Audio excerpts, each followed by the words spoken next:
हम बन भी सकते हैं और हम बर्बाद भी हो सकते हैं। यहाँ बुरी शक्तियाँ भी हैं और यहाँ अच्छी शक्तियाँ भी हैं। यहाँ आप मैनिपुलेट भी हो सकते हो या आप खुद को मैनिपुलेट होने से बचा भी सकते हो। इसीलिए बस ईश्वर ही एक ऐसी चीज़ है जिसका दामन थाम लीजिए, उंगलियाँ पकड़ लीजिए, वरना ये जर्नी डिले भी हो सकती है या ये जर्नी बहुत जल्दी पूरी भी हो सकती है। Choice is yours. हाँ जी दोस्तों, वेरी गुड मॉर्निंग। और कैसे हैं आप दोस्तों? काफ़ी सुबह सुबह वीडियो बना रही हूँ तो मेरी आवाज़ पे ध्यान मत दीजिए, बट टॉपिक उतना ही इम्पॉर्टेंट है। कल मुझे एक मेल पे मैं किसी से सवाल कर रही थी कि क्या आपने बेसिक इनर वर्क किया? तो उन्होंने जो पॉइंट्स लिखे वो इनर वर्क थे ही नहीं। तो मुझे लगा कि शायद मुझे अब कम्युनिटी में आप लोगों को सिस्टमेटिकली गाइड करना चाहिए कि आपको इस सफ़र में सिर्फ यही इनर वर्क करना है, बट करना है। दोस्तों, इस वक्त 50 के ऊपर इंडिया में ट्विन फ्लेम चैनल्स खुल चुके हैं, बट अभी भी लोग कंफ्यूज हैं कि हमें इनर वर्क में करना क्या है। और इनर वर्क तो हमारी बेसिक सीढ़ी है। आपने पूरा इनर वर्क भी कर लिया ना, तो अभी आपने सिर्फ एक अपना बेस स्ट्रॉन्ग बनाया है। जर्नी तो अभी बाकी है मेरे दोस्त, और यही चीज़, ये क्लैरिटी ना होना ही आपके सफ़र को बहुत डिफ़िकल्ट बना देता है, जो सफ़र बहुत इजीली पूरा हो सकता है। अच्छा, आई एम श्योर जिन्होंने अब तक मेरा डायनेमिक हीलिंग लिया है उनको समझ में आ गया है कि कहाँ वो गलती कर रहे थे और कहाँ कमी है। खैर, कोई बात नहीं, I am here to guide you all of you. तो पहले कुछ चीज़ें मैं आपसे बोलना चाहती हूँ, बताना चाहती हूँ बहुत सिस्टमेटिकली, कि बस आप इतना कर लीजिए। जर्नी टफ है, मानते हैं, क्योंकि मोक्ष मिलना इतना आसान भी नहीं है। हम सब लोग अपने आप को, मोक्ष ज़रूरी क्यों है?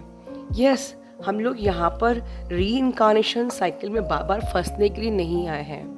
हम अपने आप को इस मैट्रिक्स छुड़ाना चाहते हैं, क्योंकि हम जिस पर्पस से आए थे वो पर्पस करेंगे और वापस चले जाएंगे।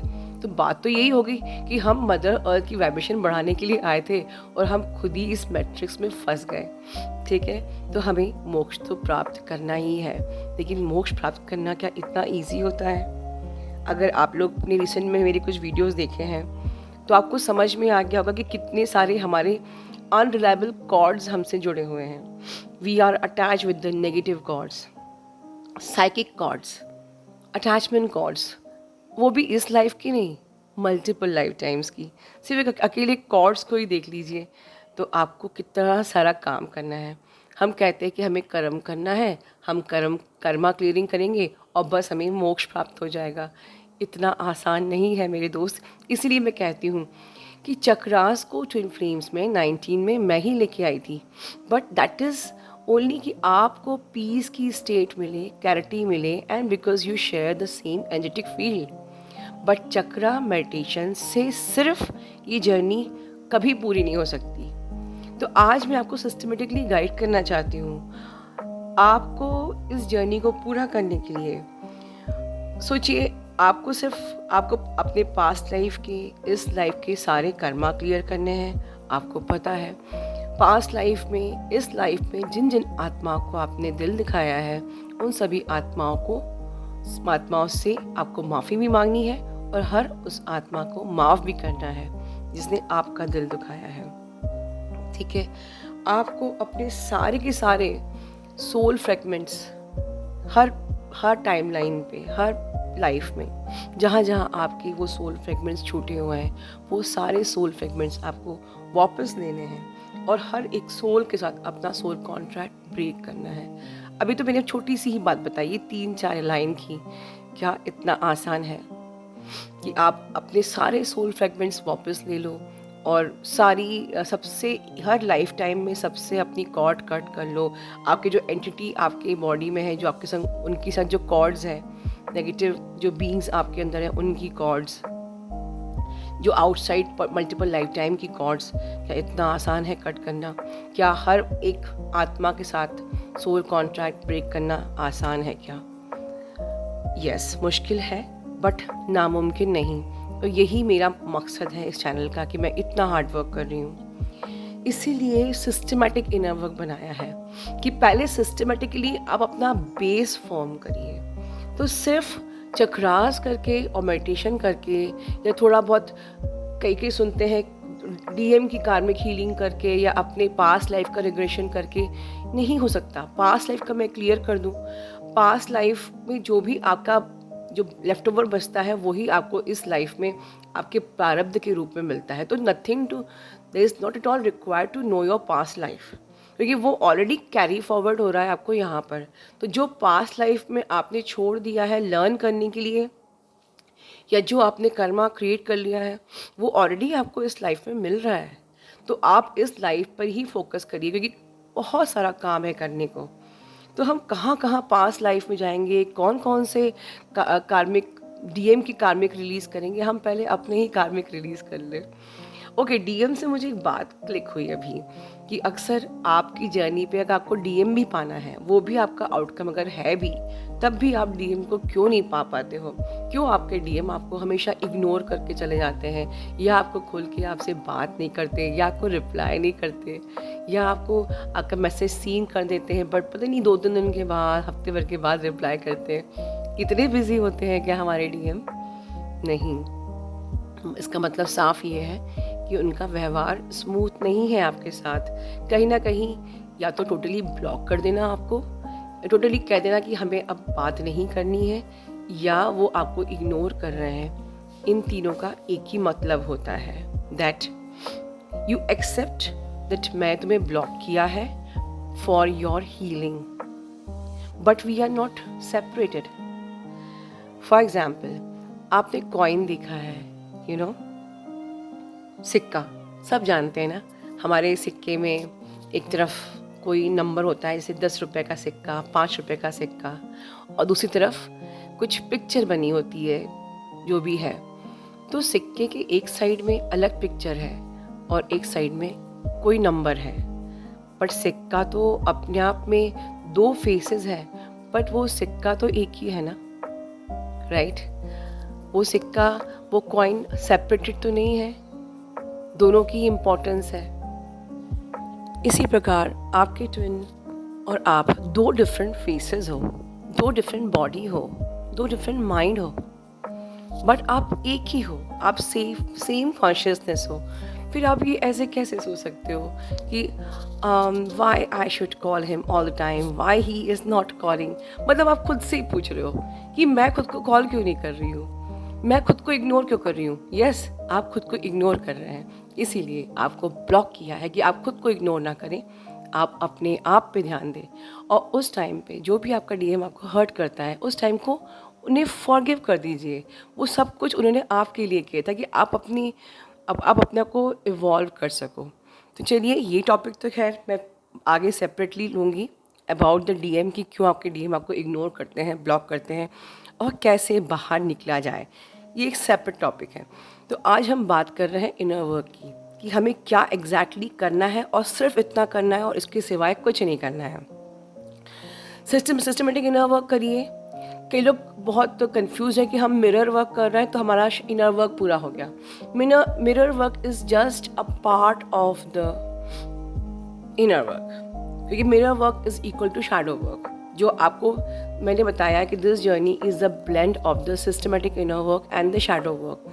तो mirror work is equal to shadow work, कि आपने शैडोज़ तो हील कर ली, बट बहुत सारी चीज़ें होती हैं, जैसे कि आपके कर्मा हो गए, आपके पास्ट लाइफ वुंड्स, आपके कोर वुंड्स, आपके एथरिक वुंड्स, आपके करप्टेड डीएनए, आपकी करप्टेड एंसेस्ट्रल टाइमलाइन, आपके अनरिलायबल सोल कॉन्ट्रैक्ट्स, आपके सोल फ्रेगमेंट्स, आपके नेगेटिव साइकिक कॉर्ड्स, ये सारी चीज़ें कैसे आप करोगे?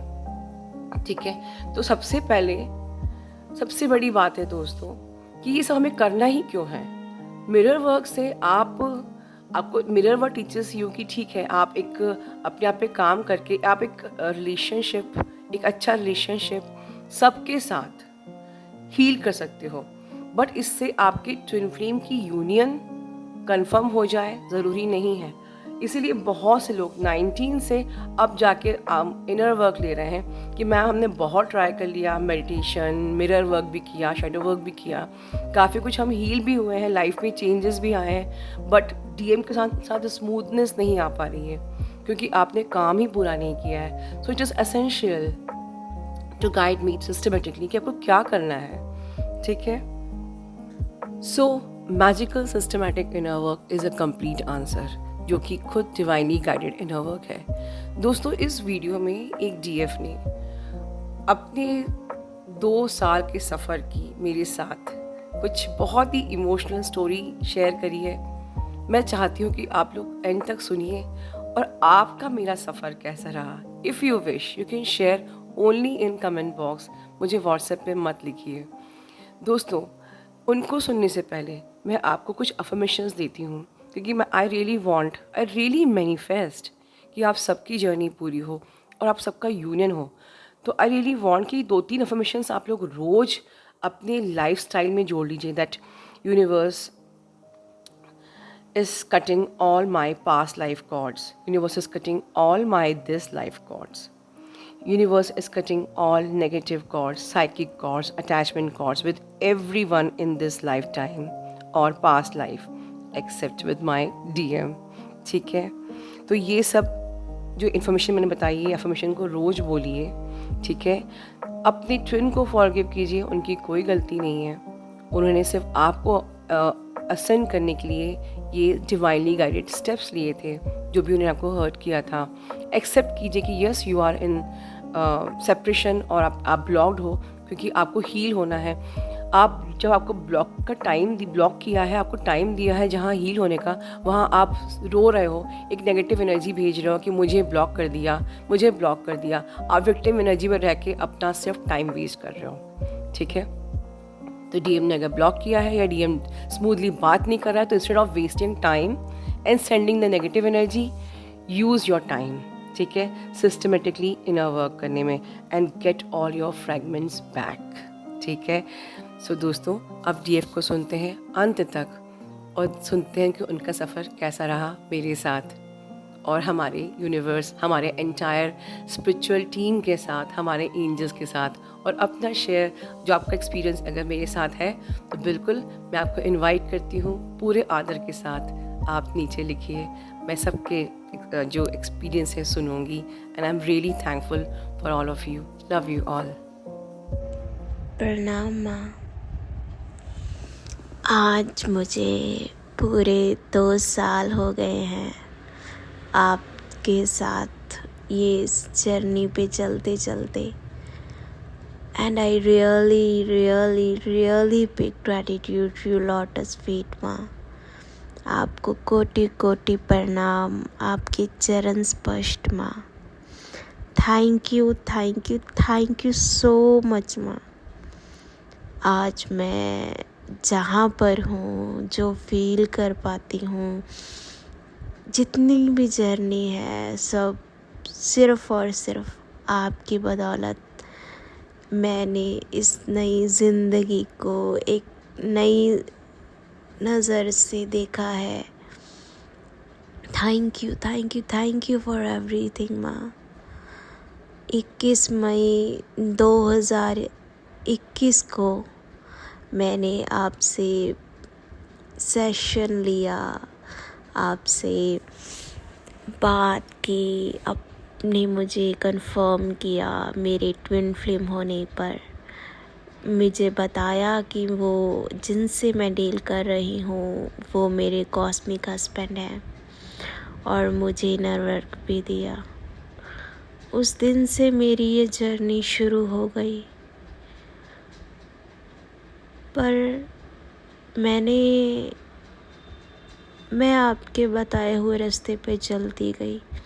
मैंने बहुत से मिरेकल देखे, 360 डिग्री का टर्न देखा मैंने अपनी ज़िंदगी में। मैंने डिवाइन को, नेचर को फील किया है इतना करीब से। इतना लविंग एनर्जी मैंने कभी फील नहीं की थी। मेरी ज़िंदगी में अप्स एंड डाउन्स भी आए। उस वक्त मैं जिस वक्त मैं आपके पास आई थी उस वक्त मैं एक बिल्कुल डिस्टॉर्टेड लड़की थी जो अपने डीएम से सोल शॉक खा के एकदम तब भी बहुत सारे विकारों से भरी थी। पर आपने मुझे सिखाती चली गई और मैं सच में आज उस खुद को देखूं तो मुझ में कितना एंगर भरा था उस टाइम। मैं अपने डीएम से मैंने जर्नी में 2 सालों में भी डीएम मेरे आए गए उस टाइम में बहुत गुस्सा होती थी। मुझ में अपने डीएम को लेकर जेलसी इशू भी था, मैंने वो भी किए। पेशेंस तो बिल्कुल भी नहीं था और ऐसा लगता था तब मुझे कि मानो अगर आपका डीएम आपके साथ है, मतलब बंदा सामने होना चाहिए प्यार करने के लिए। मतलब दूर से प्यार करना तो मैंने कभी सीखा ही नहीं था, मतलब सुना ही नहीं था कि ऐसा भी प्यार हो सकता है। पर आपने तो सब कुछ ही बदल दिया माँ। मुझे पूरी तरह मैंने वो हर एक चीज़ को धीरे करते भगवान जी, आप, angels, archangels, divine energies, fairies, universe सब ने मुझे हर एक पड़ाव पर आगे बढ़ाया। हाँ, मेरी पर्जिंग हुई, बहुत पर्जिंग की है मैंने। और बट उस सब में भी मुझे कभी बहुत बार मतलब आपको भी जज किया, उसके लिए सॉरी माँ। और मैंने लोगों के साथ दुनिया को एक देखने का बहुत अलग एक्सपीरियंस किया है। मैं पहले बहुत ही लग्जरी लड़कियों में से थी कि जिसको था कि शायद ये मटीरियलिस्टिक ही सब कुछ है। पर धीरे करके जिस तरह से आपने, भगवान जी ने मुझे ये एहसास कराया। एक टाइम मेरे पास मनी आई, बट उस मनी से मुझे इतना अबंडेंस दिया और फिर ये भी एहसास करवाया कि नहीं, ये मटीरियलिस्टिक दुनिया नहीं आपको पूर्ण कर सकती। आपने मेरी स्पिरिचुअल जर्नी को बहुत अच्छे तरीके से पूर्ण करवाया है। आपकी हर एक बात, हर एक गाइडेंस। और मैंने तो 5D में आपसे इतनी बातें कर ली कि मैंने गलती ये की कि आपसे फिज़िकली फ़ोन पे बात करना संभव ये सही नहीं समझा, क्योंकि मुझे लगता था कि बाकी सब को आपकी बहुत ज़रूरत है कि जो बहुत, और ऐसे ही अपने माइंड मैनिपुलेशन से मैं कितना टाइम आपके से दूर रही। कभी ये सोच कर के पहले कंटिन्यू इनर वर्क कितना टाइम करूँगी फिर आपसे बात करूँगी। मैंने अपने ही लिमिटेड बिलीव सिस्टम से चली, पर धीरे करते ये सब कुछ टूटा। और इस साल 2023 में फिर से सोल शॉक मिला। और जिस तरह से मेरा ईगो डेथ हुआ उसने तो मुझे और भी कम्प्लीटली बदल दिया।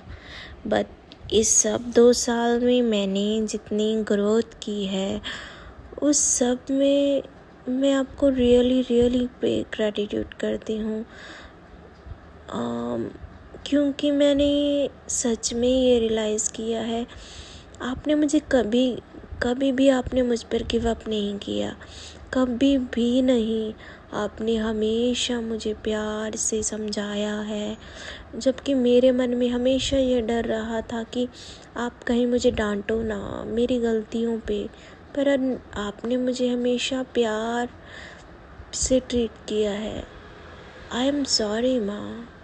आज मैं सच में कहती हूँ कि आप मुझे डांटोगे तब भी मुझे अच्छा लगेगा, क्योंकि आपका हक है मुझ पे, मेरी गलतियों पे मुझे सुधारने का। सॉरी माँ, मैंने आपसे जितना भी टाइम दूर रही और मैं अपने आप पे कभी गिव अप नहीं करूँगी, क्योंकि आपने मुझ पे कभी गिव अप नहीं किया, तो मैं अपने आप पे गिव अप कैसे कर सकती हूँ। मैं आपसे प्रार्थना करती हूँ कि आप हमेशा मेरी ज़िंदगी में हर पल हर क्षण अपना आशीर्वाद देती रहें, और मैं आपके चरणों में यूं ही नतमस्तक करती रहूं, और आपसे और भी प्यार करती रहूं। और एक बात और आज मैं आपसे कहना चाहती हूँ कि आज रियली माँ, कल मुझे एक एहसास हुआ। वैसे तो मैं आपके पैरों की धूल जैसी भी नहीं हूँ, बट फिर भी मैं आज एक बात कहना चाहती हूँ आपके चरणों में शीश रखते हुए। माँ, मुझे आप जैसा बनना है, प्लीज़ ब्लेस मी। मुझे आप ही की तरह ऑथेंटिक, ग्राउंडिंग, केयरिंग, लविंग और हार्ड वर्किंग बनना है। जैसे आप सबको प्यार देते हो, वैसे ही मैं प्यार में रहूं और ग्राउंडिंग भी रहूं और ऑनेस्ट, ऑथेंटिक रहूं। आपकी तरह मैं भी आपकी ही दिखाए हुए राह पे चलूं और हमेशा हर पल आपके चरणों में नमन रहूं माँ। ऐसी आपसे प्रार्थना है। प्लीज़ ब्लेस मी माँ। Thank you for everything. Love you for everything. Thank you. और आप pray to supreme divine almighty कि आप पूरी तरह से हर क्षण हर पल प्रोटेक्टेड और हेल्दी रहें। आपकी सेहत पूरी तरह से बहुत अच्छी रहे, और आप और भी सुंदर होते जाओ। थैंक यू माँ। Love you.